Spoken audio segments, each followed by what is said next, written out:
نہ دنیا میں کوئی کشمیر تھا، نہ فلسطین تھا، نہ شیشان تھا، نہ برما تھا، نہ کوسوو تھا. پوری دنیا کے مسلمان ایک جسم کی مانند تھے. لیکن یہ جہاد جب سے ختم ہوا اس کے بعد سے صلی اللہ علیکم ذلن، اللہ نے اپنی سنت اور اپنے طریقے کے مطابق، اپنے قانون کے مطابق، اللہ کہتے ہیں میری مدد کس طرح ہے، میں ابابیلوں کے ساتھ بھی مدد کر سکتا ہوں، میں فرشتوں کے ساتھ بھی مدد کر سکتا ہوں. لیکن اے اہل ایمان، یہ جو جہاد میں نے رکھا ہے یہ کس لیے رکھا ہے؟ یعذبہم اللہ بایدیکم ویخزیہم وینصرکم علیہم ویشفی صدور قوم مؤمنین. یہ جو کلیتاً مدد ہے یہ اس وقت آتی ہے جب مسلمانوں کے عقیدے اور اعمال کی پوری اصلاح ہو جائے. جہاں کہیں بھی دنیا میں مسلمان آج اللہ کی مدد کے منتظر ہیں، آپ کے پاس انٹرنیٹ موجود ہے، میڈیا ہر بندے کے ساتھ ہے، آپ اپنی دستیاب معلومات کے مطابق تجزیہ کر کے دیکھ لیں. فلسطین ہو یا کشمیر ہو، دو بڑے محاذ ہیں. لوگ کہتے ہیں کہ اتنا عرصہ ہو گیا، اتنی لمبی جدوجہد ہو گئی، غلبہ کیوں نہیں مل رہا، فتح کیوں نہیں مل رہی، اللہ کی مدد کیوں نہیں آ رہی. میں نہیں کوئی بڑی بات کرتا، آپ تجزیہ کر کے دیکھ لیں، کیا وہاں کے مسلمانوں کا اپنا عقیدہ اور عمل اس قابل ہے کہ ان کی کلیت المدد ہو؟ ہاں، یہ بھی اللہ کی مدد کے نظارے ہیں کہ وہ وہاں پر قائم ہیں. کشمیر موجود ہے، فلسطین موجود ہے، اور ابھی تک وہ مسلمانوں کے پاس ہے، جیسے کسی بھی مسلمانوں کی بستی اور آبادی وہاں موجود ہے. اللہ کی جزئی مدد کے نظارے وہاں نظر آتے ہیں.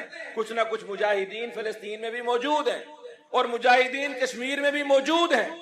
جہاد ہو رہا ہے، اللہ کی مدد بھی آ رہی ہے، لیکن وہ مدد کامل نہیں ہے، کلیتاً نہیں ہے. کیوں؟ اللہ کہتے ہیں جب تک عقیدہ اور عمل، وعد اللہ الذین آمنوا وعملوا الصالحات، جب تک تمہاری توحید اس درجے کی نہ ہو جائے جس درجے کی صحابہ کرام کی تھی. امام ابن تیمیہ نے تاتاریوں کے خلاف جہاد کیا، جس کا میں نے شروع میں ذکر کیا. حکمران کو ساتھ لے کر سب سے پہلے اس کے عقیدے کی اصلاح کی. حکمران ہمارے حکمرانوں جیسا تھا، اس نے میدان میں جا نعرہ لگایا، یا خالد ابن ولید مدد. انہوں نے کہا اللہ کے بندے، یہ تو نعرہ شرکیہ ہے، مدد کون کرتا ہے، نصرت کہاں سے آتی ہے، پکار کس کو لگائی جاتی ہے، اپنا عقیدہ درست کرو.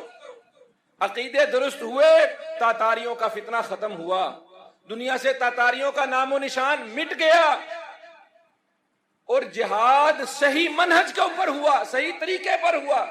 صاحب السیف والقلم امام ابن تیمیہ قلم کے بھی شاہ سوار تھے، زبان اور بیان کے بھی شاہ سوار تھے، میدان کے بھی شاہ سوار تھے. اس لیے ان کو کہا گیا کہ ان کی تلوار اور ان کا قلم برابر چلتا تھا. صاحب السیف والقلم، وہ مجاہد بھی تھے، عالم بھی تھے، باعمل تھے.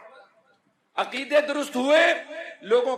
آپ دیکھ لیں، جنازے اٹھاتے ہیں فلسطینی، ان کی حالت زار، ان کی شکلیں، ان کے لباس، کشمیریوں کے وہاں پر آپ دیکھ لیں مزاروں کی تعداد، شرک کس قدر پھیلا ہوا ہے. اللہ کی مدد ضرور آئے گی. کب آئے گی؟ جب یہ عقیدے بہتر ہو جائیں گے، جب یہ اعمال اور اخلاق بہتر ہو جائیں گے. ان بد اخلاق اور ان بد اعمال اور بد عقیدہ لوگوں کے اوپر اللہ کی مدد نہیں آیا کرتی. انتم الاعلون ان کنتم مؤمنین، جب تم اللہ کے صحیح بندے بن جاؤ گے، صحیح ایمان لے آؤ گے.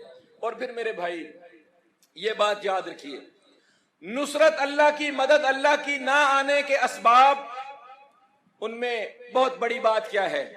لیمیز اللہ الخبیث من الطیب. اللہ چھانٹتا ہے ان آزمائشوں کے اندر، اللہ تمیز کر دیتا ہے کہ اللہ کے بندے کون ہیں، خبیث اور طیب، اچھے برے لوگوں کے درمیان اللہ چھاننی لگا دیتا ہے. لیمیز اللہ الخبیث من الطیب. اور دوسری بات کیا ہے؟ لیعلم اللہ من ینصرہ بالغیب. اللہ کے دین کی مدد کون کرتا ہے؟ کون ہے جو اللہ کی مدد کرتا ہے اور کون ہے جو اللہ کی مدد نہیں کرتا؟ اور اللہ کی طرف رجوع، لیذیقہم بعض الذی عملوا لعلہم یرجعون. یہ جب آزمائشیں آتی ہیں تو اس کا سبب کیا ہے کہ اللہ چیک کرنا چاہتے ہیں کہ کون اللہ کی طرف لوٹتا ہے واپس، کون اللہ کی طرف رجوع کرتا ہے، کون اللہ کی طرف واپس پلٹتا ہے. اور بہت سارے ایسے درجات اور بشارات ہیں جو بندہ اپنی کوشش اور محنت سے حاصل نہیں کر سکتا. آزمائشوں کے آنے کے بعد ان درجات کو، ان بشارات کو بندہ پاتا ہے. یہ بھی ان فتنوں اور آزمائشوں کی ایک سبب اور ایک وجہ ہے. جب اللہ کی نصرت نہیں آ رہی ہوتی تو بہت سارے لوگ اس میں اپنے درجات اور بشارات ان کی بلند ہو رہے ہوتے ہیں. اللہ تعالیٰ کی طرف رجوع اگر یہ نہیں ہو رہا تو سمجھے ہم نے آزمائش سے کچھ سیکھا نہیں. اور پھر میرے بھائیوں ایک اور نقطے کی بات یہ ہے، حصول نصرت، اللہ کی مدد، اس کو حاصل کرنے کے غلط طریقے، ان سے بچنا ہے. اللہ کی مدد کبھی بھی جھگڑالو لوگوں پر نہیں آتی. وَلَا تَنَازَعُوا فَتَفْشَلُوا وَتَذْهَبَ رِيحُكُمْ وَاصْبِرُوا. جھگڑے کے ساتھ، اختلاف اور انتشار کے ساتھ، خروج کے ساتھ کبھی بھی اللہ کی مدد نہیں آتی. جب بھی اللہ کی مدد آئے گی مسلمانوں کے اتحاد اور اتفاق کے ساتھ اللہ کی مدد آئے گی. ایسا ہو سکتا ہے وہ اللہ سارے مسلمانوں کا رب ہے، ہم سب اسی ایک اللہ کو مانتے ہیں. کیا ایسا ہو سکتا ہے کہ اللہ سعودیوں کی مدد کرے پاکستانیوں کی نہ کرے، پاکستانیوں کی کرے سعودیوں کی نہ کرے، سنیوں کی کرے بریلویوں کی نہ کرے، وہابیوں کی کرے بریلویوں کی نہ کرے؟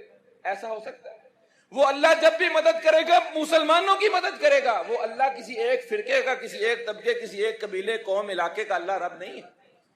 وہ اللہ جب بھی مدد کرے گا مسلمانوں کے اتحاد اور اتفاق کی مدد کرے گا. اگر ایک علاقے کے مسلمان ہیں ان کے درمیان اتحاد اور اتفاق ہوگا، ہر طرح کا، سیاسی بھی، علاقائی بھی، زبانی بھی، مسلکی بھی، دینی بھی. جب تک یہ اختلاف رہے گا اللہ کی مدد نہیں آئے گی. وَلَا تَنَازَعُوا فَتَفْشَلُوا وَتَذْهَبَ رِيحُكُمْ. اللہ کہتے ہیں تمہاری ہوا، یہ تم نے خود اپنا جو ہے اپنے لیے تم نے گڑھا کھود رکھا. اس لیے اللہ کی مدد ایسے لوگوں کے ساتھ نہیں ہے جو اختلاف اور انتشار یا خروج، حکمرانوں کے خلاف جو خروج کر لیتے ہیں، جو تنازعات کھڑے کر لیتے ہیں، اپنی ہی فوج کے خلاف، اپنے ہی حکمرانوں کے خلاف باتیں کر کے جہاد کرنا، نہ وہ جہاد ہے، نہ ایسے جہاد کے ساتھ، ایسی کوشش کے ساتھ اللہ کی مدد ہے. اور بے صبری اور واویلا، شور شرابہ، مایوسی اور نا امیدی پھیلانے والوں کے ساتھ بھی اللہ کی کوئی مدد نہیں. وہ لوگ جو ایسے حالات کے اندر بے صبری، ان النصر مع الصبر، نبی صلی اللہ علیہ وسلم نے ایک کلیہ سمجھا دیا. کہا اللہ کی مدد آتی ہے صبر کرنے والوں کے ساتھ، اللہ کی مدد آتی ہے پازیٹو، مثبت رہنے والوں کے ساتھ، پر امید رہنے والوں کے ساتھ، اللہ پر یقین رکھنے والوں کے ساتھ. جو یہ واویلا شروع کر دیں کہ لٹ گئے، پٹ گئے، مر گئے، ہار گئے، کچھ بھی نہیں بچا، اللہ بھائیو یہاں یہ بات خوب اچھی طرح سمجھ لو. یہ فلسطین کے مسئلے کے تناظر میں کچھ بات میں نے پچھلی دفعہ سمجھائی ہے آپ کو، کچھ بات اللہ کی توفیق سے. یہ جو گریٹر اسرائیل کا ہمارے اوپر سارا خوف طاری کیا ہوا ہے، اللہ کی قسم پوری ذمہ داری سے کہتا ہوں یہ شرعیت کے بھی خلاف ہے، عقل کے بھی خلاف ہے، اور قرآن نصوص کے صاف واضح خلاف ہے. یہ اس طرح کے فتنوں میں سے فتنہ ہے جو سوشل میڈیا کے ذریعے پھیلائے گئے، ایسی من گھڑت اور بے بنیاد افواہیں جو مسلمانوں کو نا امید کر دینے والی ہیں، مسلمانوں کے حوصلے توڑ دینے والی، مسلمانوں کے اندر منفی ذہنیت پیدا کرنے والی. گریٹر اسرائیل کبھی بن ہی نہیں سکتا، اللہ کی قسم قرآن کہتا ہے وَإِسْتَأْذَنَ رَبُّكَ لَيَبْعَثَنَّ عَلَيْهِمْ إِلَى يَوْمِ الْقِيَامَةِ مَن يَسُومُهُمْ سُوءَ الْعَذَابِ. اللہ کہتے ہیں قیامت تک کے لیے میں نے ان کے اوپر عذاب بھیجنے کے لیے بندے مسلط کر رکھے ہیں. یہ کسی جگہ پر قرار پکڑیں اللہ کے بندے، اللہ تعالیٰ نے ایسا بندوبست کر رکھا ہے. کافروں کے اندر ہندو بھی ہیں، عیسائی بھی ہیں، بڑے بڑے بدترین کافر ہیں، لیکن یہود اللہ کی ایسی ناپسندیدہ اور مغضوب مخلوق ہے. اللہ کہتے ہیں کلما اوقدوا نارا للحرب اطفاها اللہ. جب کبھی بھی یہ جنگ کا ارادہ کریں اللہ اس جنگ کو مٹا دے گا. جب کبھی بھی اقرار پکڑنے کا فیصلہ کریں اللہ ان کے اوپر عذاب بھیج دے گا. یہ جو اسرائیل بن گیا ہے، یہ کیوں بن گیا ہے؟ یہ میں نے آپ کو بتائی. یہ اسرائیل کا بن جانا کوئی یہودیوں کی کامیابی نہیں ہے. بدترین بزدل ترین قوم یہودی. کوئی ایک جنگ تاریخ میں آج تک یہودیوں نے نہیں لڑی. تاریخ میں نبی کریم صلی اللہ علیہ وسلم نے 3 غزوات کے اندر 3 مواقع کے اوپر یہودیوں کو مدینہ سے بے دخل کیا، ایک تلوار چلائے بغیر. بزدل ترین قوم، کبھی جنگ نہیں لڑ سکتے، کبھی گریٹر اسرائیل نہیں بنا سکتے. یہ تو اسرائیل میں جو اکٹھے ہیں اللہ کے نبی صلی اللہ علیہ وسلم کی بشارات ہیں. ہمارا قرآن حدیث کے اوپر اعتبار اور یقین نہیں، پڑھتے نہیں، سیکھتے سمجھتے نہیں، اور سوشل میڈیا کے اوپر اور ڈیجیٹل جو مولوی ہیں آج کل کے وہ جیسی کیسی مرضی خبریں بنا کر سجا کر سوار کر پہ ہم اس پر ایمان لائے بیٹھے۔ کانسپیرنسی تھیوریز کے اوپر ہمارا ایمان زیادہ ہے کسی بھی حوالے سے ہوں۔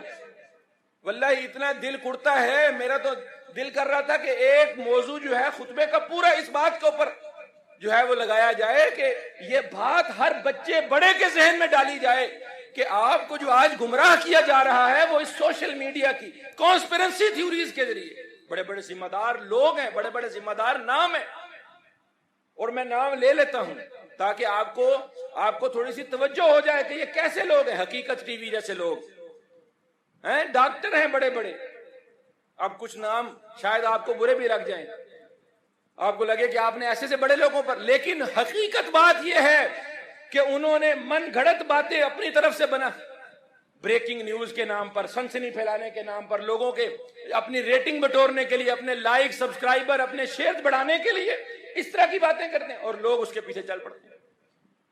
اس میں دین کی بدنامی ہے، اسلام کی بدنامی ہے، وطن کی بدنامی ہے، ایمان کی کمزوری ہے، مسلمانوں کے اندر بے حوصلگی، بے صبری، اور مسلمانوں کی جو ہے نا ارادے توڑنے والی باتیں ہیں۔ ابھی چند باتیں ایک دو آپ یہاں پر سمجھ لیں، واللہ میری بات کو آپ پلے باندھ لو، نوجوان بالخصوص اور بزرگ بھی، ہر بندہ سوشل میڈیا سے جڑا ہوا ہے آج کل۔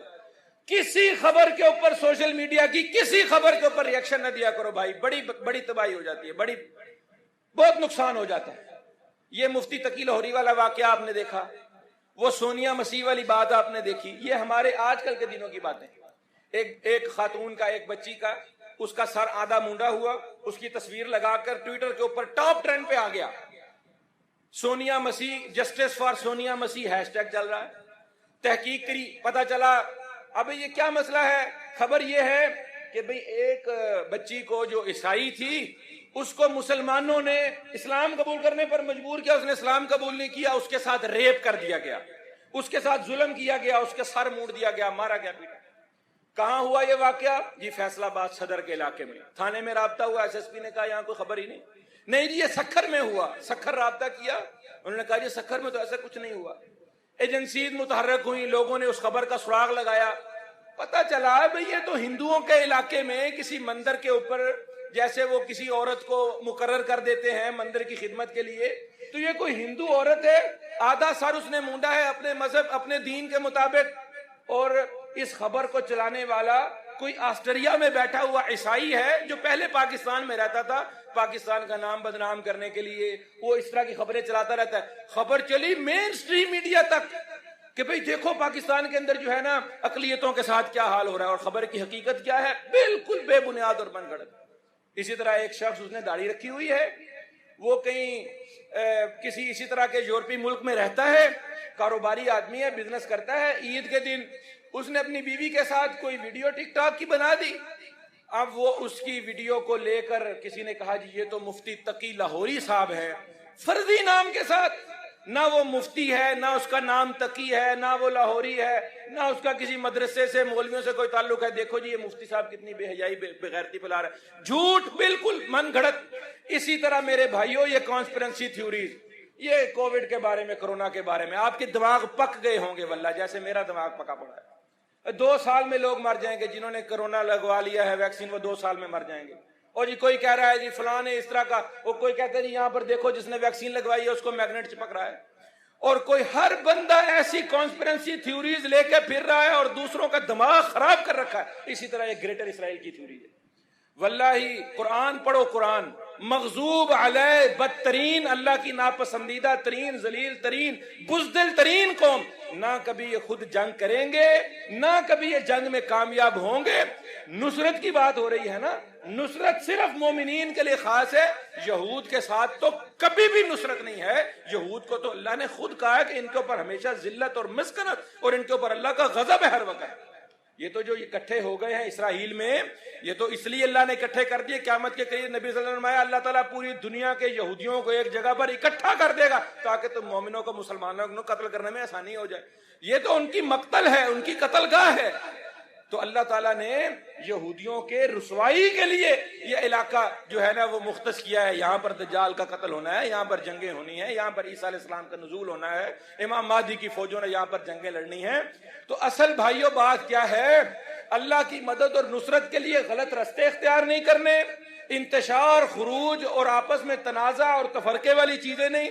اصل اللہ کی مدد تب آئے گی جب وہن کی بیماری, احتجاج کی کال دو, ابھی دیکھو سڑکیں بھر جائیں گی, لیکن قربانی مانگ لو کسی سے مال یا جان کی, سب بھاگ جائیں گے. یہ ہمارے احتجاج کھوکھلے کیوں ہیں؟ آج بڑے احتجاج ہوتے ہیں, سارے احتجاج کھوکھلے کیوں ہیں؟ ان احتجاجوں کی بنیاد نظریاتی اور علمی نہیں ہے. فلسطین کے مسئلے پر احتجاج ہے, حرمت رسول کے مسئلے پر احتجاج ہے.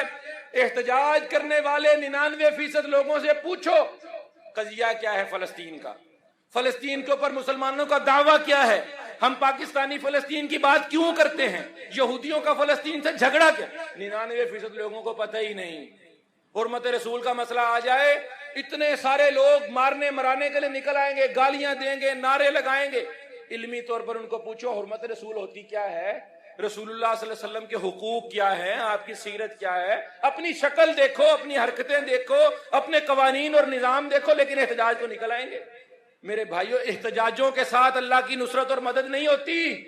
اللہ کی مدد اور نصرت جہاد کے ساتھ ہے, اور اللہ اس وقت تک اپنی مدد اور نصرت نازل نہیں کرتے جب تک بندے ثابت نہ کر دیں کہ ہم نصرت کے قابل لوگ ہیں. اور جب تک مدد اور نصرت نہ آ رہی ہو تب تک کیا کرو؟ صبر کرو, صبر کرو. اللہ کے نبی صلی اللہ علیہ وسلم نے فرمایا یہ جو فتنوں کا دور ہوگا اس وقت ان لوگوں کے لیے خوشخبری ہے جو صبر کریں گے, اور ان کے لیے کتنی بشارت ہے, کتنا فرمایا کہ ان میں سے جو بندہ اپنے دین کے اوپر صبر کر کے بیٹھا رہے وہ تم جیسے 50 شہداء کے درجے اور اجر کے برابر ہے. تو اس دور میں فتنہ اور فساد, انتشار پیدا کرنے والے لوگ جہاد کی تیاری کرو. اعداد العدہ, جہاد کی تیاری فرض ہے. جہاد اسی وقت ہوگا جب کوئی حکمران, اللہ کا کوئی بندہ ایسا کھڑا ہو جائے غیرت مند جو جہاد کا اعلان کر دے یا جہاد کی اجازت دے دے. حکمران اتھارٹی دے دے جہاد کی, پھر بھی ہو سکتا ہے. اور اگر حکمران جب تک حاکم وقت مسلمانوں کا اچھا ہو یا برا ہو, جہاد ذمہ داری اسی کی. الامام جنہ یقاتل من ورائی, اچھا ہو یا برا ہو, جہاد حکمران کے ساتھ ہی ہو سکتا ہے. انفرادی جہاد جب بھی ہوگا وہ فساد ہوگا, اور جہاد وہی کرے گا جو نمازیں پڑھے گا. ہم کہتے تھے آج سے 10-15 سال پہلے جب کئی علماء یہ بات کرتے تھے کہ یہ جو جتنے مجاہد بنے پھرتے ہیں فجر کی نماز میں تو نظر نہیں آتے, تو لوگ کہتے تھے او جی آپ جہاد کی اہمیت گھٹانا چاہتے ہیں, نماز بھی پڑھ لے گا جہاد بھی کر لے گا. نہیں بھائی, جب تک اپنے اعمال درست نہیں ہوں گے, جب تک ایک بندہ داڑھی رکھنے کا جہاد نہیں کر سکتا, 5 وقتہ نماز پڑھنے کا جہاد نہیں کر سکتا, وہ اپنی جان کی قربانی, اپنے مال کی قربانی کیسے دے گا؟ تو اللہ کی مدد و نصرت بھائیو اعمال کے ساتھ ہے. اللہ کی مدد اور نصرت کے طریقے ہیں, غلط راستے نہ اختیار کرو, صحیح راستے اختیار کرو. پوری دنیا کے مسلمانوں کی مدد اور نصرت, اللہ کا وعدہ سچا ہے, لیکن وعدہ اس کے ساتھ کچھ شرطیں ہیں, کچھ قوانین ہیں, اللہ کی کچھ سنتیں ہیں, وہ پوری ہوں, وہ سارے اسباب پورے ہوں, وہ محرکات اپنی جگہ حرکت میں آئیں تو اللہ کی مدد اور نصرت نازل ہوتی ہے. اقول قولی ھذا